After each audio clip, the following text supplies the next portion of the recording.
del Sistema Nacional de Salud. Por tanto, desde el punto de vista del diálogo con las fuerzas políticas, con las instituciones, con los agentes sociales, este gobierno creo que está respondiendo claramente. E insisto, la decisión política de aprobar cada 15 días la prórroga no es como consecuencia de alinear esa petición de prórroga a un plan de desescalada o a la crisis del COVID-19 que hemos tenido durante estas últimas semanas, sino porque ha habido una decisión política previa del Gobierno de España de rendir cuentas y de cada 15 días, es decir, cada 2 semanas, pues pedir el apoyo a los grupos parlamentarios. Punto 2. Sobre el debate del estado de alarma. Yo diría que el estado de alarma, hay varias cuestiones. La primera, todos los países europeos, más de una veintena de países europeos, están solicitando, han pedido el estado de alarma porque tienen que tomar medidas de restricción de la movilidad de los ciudadanos, tienen que tomar medidas muy claras, muy rotundas para frenar el contagio del COVID-19. Por tanto, esta no es una excentricidad, ni una anomalía, ni un anacronismo por parte del Gobierno de España. La práctica totalidad de los gobiernos europeos está aplicando este mismo tipo de esquema, de instrumento jurídico para poder hacer frente a algunas de las cuestiones que usted planteaba, Esther, como es, por ejemplo, el confinamiento, la restricción de movilidad o incluso crear pasillos de movilidad para aquellas personas más vulnerables al COVID-19, como puedan ser los mayores de 70 años, como puedan ser las personas con distintas patologías, que los menores pues puedan pasear a partir de las 12 de la mañana hasta las 7 de la tarde, que los deportistas lo puedan hacer de 6 a 10 o de 8 a 11, en definitiva, una serie de restricciones a nuestra movilidad, de ordenamiento de esa movilidad que solamente desde el punto de vista constitucional se puede hacer por parte de la figura reconocida en nuestra Constitución del estado de alarma. En tercer lugar, el estado de alarma no solamente está demostrándose ser un instrumento eficaz de lucha y de combate contra el COVID-19, lo está siendo, y ahí están las cifras, lo recordaba al principio de mi intervención, un 35% de contagios antes del estado de alarma, un 0,5% el último dato hoy en cuanto al estado de alarma. Un sábado como hoy, hace 7 semanas, era un 35%, creo recordar, si las cifras no me bailan, y hoy es un 0,5%. Por tanto, es un instrumento eficaz. Es el único instrumento que nosotros ahora mismo tenemos para poder hacer frente al COVID-19. Por tanto, es una necesidad. No es un capricho del Gobierno de España, como no es un capricho del Gobierno francés, como no es un capricho del Gobierno portugués, como no es un capricho del Gobierno italiano, como no es un capricho de otros tantos gobiernos que lo están aplicando en sus países. Pero además de ser un instrumento eficaz y por tanto de ser una necesidad para frenar el COVID-19, es que es un amparo. Es un amparo. Es el amparo de los trabajadores que han visto suspendida su actividad económica y por tanto están cobrando el ERTE. Es un amparo para los trabajadores y trabajadoras autónomas que están cobrando una prestación por cese de actividad como consecuencia del cierre de sus negocios. Es un amparo para las persones que están ahora mismo cobrando algun dia el vull simplemente adaptar tienen amb se una sèrie benefician de las televisiva. moratorias para el pago de la vivienda, para el pago del alquiler de su local. La veritat és que l'esperança ja la tinc tan perduda. Respondiendo a su pregunta, ¿hay plan B? No hay plan B. El único plan es el plan del estado de alarma. Y por tanto, creo que todos somos lo suficientemente conscientes de la envergadura del desafío que tenemos por delante, que hasta que no venzamos definitivamente al virus, primero no tenemos que perderle respeto, como he dicho en mi primera intervención, y en segundo lugar, lo que tenemos que hacer es ser conscientes de que este es un instrumento eficaz para vencer al COVID-19, como se ha demostrado durante estas últimas semanas. Por tanto, no es solamente un instrumento eficaz, sino que también ampara a muchos colectivos que se están viendo beneficiados de ese escudo social que ha puesto en marcha el gobierno y que si ese estado de alarma no se aprobara, ¿qué pasaría al día siguiente? No solamente en el ámbito del confinamiento, no solamente en el ámbito de la vuelta al colegio de los niños, en función de cuál sea la decisión del gobierno autonómico de turno, sino qué pasaría por los trabajadores y trabajadoras que se benefician del ERTE, de los autónomos que se benefician y que cobran una prestación por cese de actividad. ¿Qué pasaría, por ejemplo, con los bonos sociales que se han puesto en marcha como consecuencia del estado de alarma? Creo que todos somos lo suficientemente responsables como para ser conscientes del impacto social, económico y también sobre la salud pública que tiene esta enfermedad, esta epidemia, este virus del COVID-19 y en consecuencia apelar lógicamente a la responsabilidad de todos los actores políticos para ponerlo en marcha. Cuestión distinta es que efectivamente pues habrá comunidades autónomas que quieren cogobernar esa transición y el Gobierno de España, como he dicho en mi primera intervención, está abierto a ello, pero lógicamente con un panel integral de datos que es el que hemos acordado precisamente desde el Gobierno de España, siguiendo las recomendaciones de las autoridades sanitarias con las comunidades autónomas. En relación, se me han preguntado muchas cosas, Esther, lo siento si me extiendo al resto de colegas, pero es que me han preguntado mucho. És igual, ja. Està bé saber alguna cosa, no? Però també dediquem-nos a la cultura, que és el que m'ha salvat a mi, valen? I, sisplau, no esteu mai sols, valen? Els que estigueu a la mateixa situació que jo, no us enganxeu a la televisió, no us enganxeu a l'actualitat, si us plau. Busqueu el llibre que tingueu més a mà i atrapeu-vos per la literatura i per la cultura, vale? Us salvarà, com m'ha salvat a mi. Seguim on havíem deixat amb Aldo Bussi, Sodomia in Corpo, traducció de César Palma. Un novelista aboga por la vida, o sea, por un texto, una estructura, una figura retórica puesta al día y en cuanto a tal, sin tiempo, tal como es la vida. Mientras que un literato se ocupa de un contexto y se apoya en un establishment específico, porque tiene un fin del todo pragmático, un determinado poder social dentro de la típica clase social. Las dos economías no podrían ser más distintas.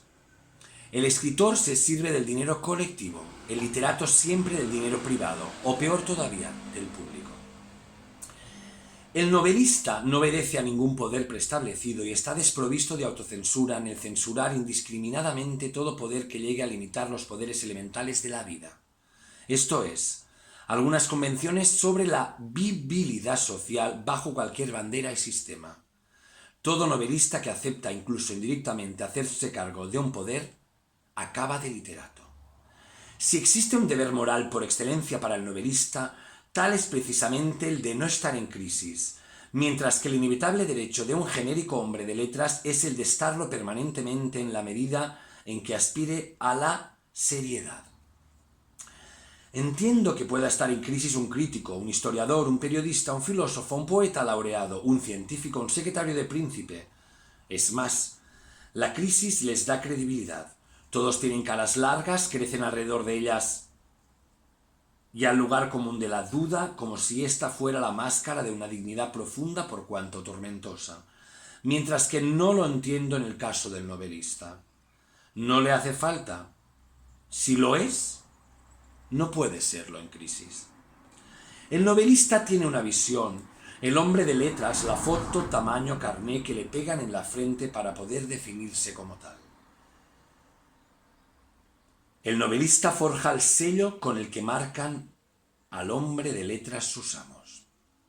El hombre de letras encuentra apoyo en lo que Marx llamaba superestructura, cosa que en nuestros días ya no es más que un chubasquero de plástico transparente que se lleva en el bolso para los chaparrones imprevistos, mientras que el novelista trabaja y encuentra apoyo exclusivamente en su trabajo y en los modelos que él mismo forja para sí y para los que quieran adoptarlos, porque, como es sabido, en los países capitalistas la estructura no existe. No ha existido nunca. Ya no existe. No existirá nunca más. En suma, que está dispuesta a todo menos a existir. Tanto es así que nadie sabe lo que es ni dónde ha acabado, y por consiguiente el novelista está obligado a arreglárselas dentro de los límites de su visión. La única estructura ideológicamente apropiada para su trabajo. Dado que en los últimos 15 años de ensaísmo europeo los hombres de letras solo han hablado de sí mismos y de sus grandes tormentos intelectuales con la paga de fin de mes asegurada, dedicaré los próximos 15 minutos a hablar exclusivamente del novelista. Aplausos, pese que aquí solo 1 de cada 10 es novelista. Y de la naturaleza de su seriedad y de la crisis que se puede derivar de ella. Ser serio, para un novelista, repito, presupone incluir en la propia seriedad una determinada dosis de crisis, necesaria para no convertirse en iluminados idiotas o reaccionarios idiotas, en graciosos idiotas o deprimidos idiotas. Soap literature, contra nostalgia literature, es decir, ningún contra, son la misma cosa. Un novelista serio tiene necesariamente que haberlo pensado antes. Una seriedad en crisis es una tautología si nos referimos a un novelista, que debería ser un intérprete forzado de su presente, a ser posible no inclinado a la erudición y muy poco fascinado por el ombligo que tiene en medio de la barriga, como, equivocadamente, pensáis ahora de mí, dado que siempre me presento en camiseta, por el solo hecho de que físicamente me lo puedo permitir. Pero prefiero ser moralista y no tener cebo a ser alcohólico e infeliz hasta el extremo de no poder prescindir de chaqueta y corbata. La ruindad física es el corolario del esnovismo del superintendente de la crítica. Intervención interrumpida por susurros y gritos. Aldo Bussi, Sodomía en Corpo 11, traducción de César Palma, pàgines 184, 85, 186, Península Narrativa. Del propio Aldo Bussi, mi novela favorita de todos los tiempos, Vita estándar de un vendedor ocasional de leotardos, 950 pesetas, traducción de Alberto Villalba, a Georgina Washington, diseño y cubierta Lonnie Guest y Tony Oversat, fotografía de la cubierta Rosa Crashell, primera edición junio de 1988, título original Vita standard di un venditore provvisorio di Colland, Arnaldo Mondadori, editore SPA Milano 1985. No habrán transcurrido 5 minutos y habría arrojado al fuego la pluma y detrás de ella la pequeña y turbia gota de tinta que queda en el fondo del tintero. Sí, porque en estos 5 minutos tendré una decena de cosas que hacer, algo que nombrar, algo que lamentar, algo que esperar, algo que prometer y algo que amenazar. Y luego tengo algo que suponer, algo que declarar, algo que ocultar, algo que elegir y algo que suplicar. Laurence Sterne, La vida y las opiniones de Tristram Shandy, gentilhombre. He pensat que d'aquí llegirem la pàgina 202. Per què? Perquè sí. ¿Vale?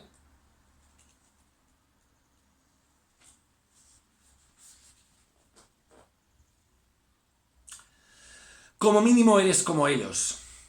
Para enviarles esos leotardos hay que ser. Pero bueno, ¿qué me importa? Ángelo corrigió el tiro recordando su infeliz intento de autogangsterizarse.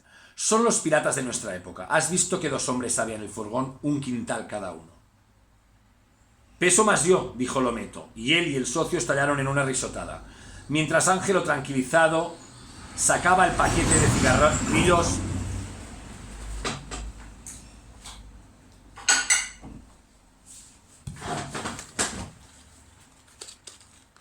de la col·lecció dels anys 80 de Montpere. Mientras Ángelo, tranquilizado, sacaba el paquete de cigarrillos y rozando con las yemas de los dedos contra una consistencia de papel afiligranado y palpando después la lámina fina de los contornos sujetados por una pequeña abrazadera, enrojecía y se ponía a toser para no ponerse a reír también él, para no traicionarse. Sentía que se le había atravesado algo así como una plancha de medio millón.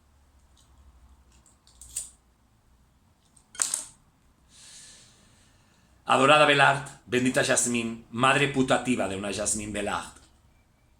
A ella dedicó el último examen, a sus caninos que podían hundirse en la carne con indefinida generosidad, a la mancha de grasa que tenía siempre en alguna parte, en los 3 lunares, horizontales, verticales, dispuestos como el ojo de Dea. Las mujeres sí, eran puntuales. Llegaban con retraso por delicadeza, por permitirte considerarlas putas y no hacerte sentir su lealtad definitiva. La concreción insoportable de su coquetería para un hombre. Las historias o aventuras sociales de Ángelo llegaban a Lometo siempre a oleadas, nunca durante su desarrollo. Ángelo no quería ser disuadido por consejos de ningún género, era preferible a estos incluso una fea moraleja de la fábula. incluso si luego Lometo reclamaba mofas y consideraciones durante meses. Lometo recordaba todo vivamente si no tenía nada que perder para no olvidar. Extraía de ello principios, siempre negativos, con los que volver contra Ángelo la típica prosopopeya del frustrado dedicado a buenas obras. Lometo pedía informaciones sobre aquellas personas benefactoras, es decir, los personajes, objeto de narraciones ya a trasmano, y nunca lograba captar una cosa esencial en la vida del compañero de viaje. Que él no volvía a ver más a nadie, no solo que tenía cierta dificultad en recordar, o, si recordaba aún a meses de distancia, tenía dificultad en renarrar. Las personas, objeto de su atención y de sus sentimientos contrastantes de un tiempo, se habían evaporado en bloque no menos que los personajes en los que él las había solidificado por un instante para matar el tiempo. Y algunas cosas que ello había contenido. Había que ir a buscar entre los pliegues de un pasado que no parecía ni remoto ni reciente, sino que nunca había existido. Ángelo se olvidaba. Lometo esto no lo entendía, porque temía por sí mismo. Entonces, si tú y yo no vamos a trabajar ya juntos, tú no vienes ya a buscarme y yo desaparezco, ni siquiera he existido jamás para ti. ¿Qué discursos? Es probable, sí, no lo sé. En tanto estás, estás. Luego se acabó. Incluso mi mente, mis historias, se acabó. No lo hago aposta, soy así. Esto es Ángelo. Vaya amigo, Lometo. ¿Intentas ser amigo mío ahora? En este instante. Ángelo estaba siempre muy satisfecho cuando estaba en situación de dar respuestas tan profundamente sensatas y sinceras. Sentía que Lometo, al fin y al cabo, no era más que una de las tantas apariciones corpóreas que los hombres se regalan entre ellos paseando con los zapatos en los pies por la calle antes de quitárselos por la noche, no un cordón umbilical, no un punto de referencia en el pasado presente de su vida que no tenía ninguno. Pero esta sensación era momentánea. La mayoría de las veces, o a menudo, le parecía que Lometo se le hubiese vuelto indispensable. Verterle encima un afecto estable cualquiera que se alargaría en el tiempo, en la vejez, incluso contra su voluntad, como con Judith, una pequeña sarda que tenía 5 años de edad y que él había visto crecer. O al menos esperaba que sería así, pero sabía que no lo era, que nada